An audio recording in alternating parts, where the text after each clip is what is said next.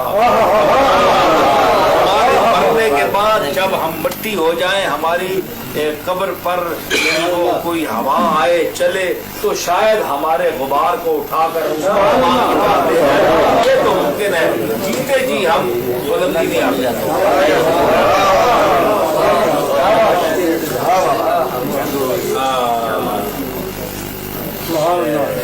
نخاند, یہ اور شعر بھی ہے, اصل تو نے شعر پڑھے ہی نہیں. نخاند طفل جنوں مزاجم خطے ز پستو بلند ہستی. میرا جنوں مزاج, جنوں پاگلوں کا مزاج رکھنے والا جو ہے نا دل ہے جی. نخاند طفل جنوں مزاجم, میرا جنوں مزاج جو بچہ ہے نا, میرا اندر جو بچہ گھسا ہوا ہے, یہ جنوں مزاج ہے, بچپنے کی ضدیں ہیں اس میں. نخاند طفل جنوں مزاجم خطے ز پستو بلند ہستی. ہستی کی بلند و پست نشیب و فراز کا کوئی خط اس نے نہیں پڑھا ہے. یہ بچہ ہے بڑا بیوقوف. کس طرح شبم فلاتون ملک دانش اگر شناسم سرز کفے پا. میں دانش اور دانائی کے ملک کا افلاطون کہلاؤں اگر مجھے سر اور پیر کا پتہ چل جائے کہ سر کیا ہے اور پیر کیا ہے.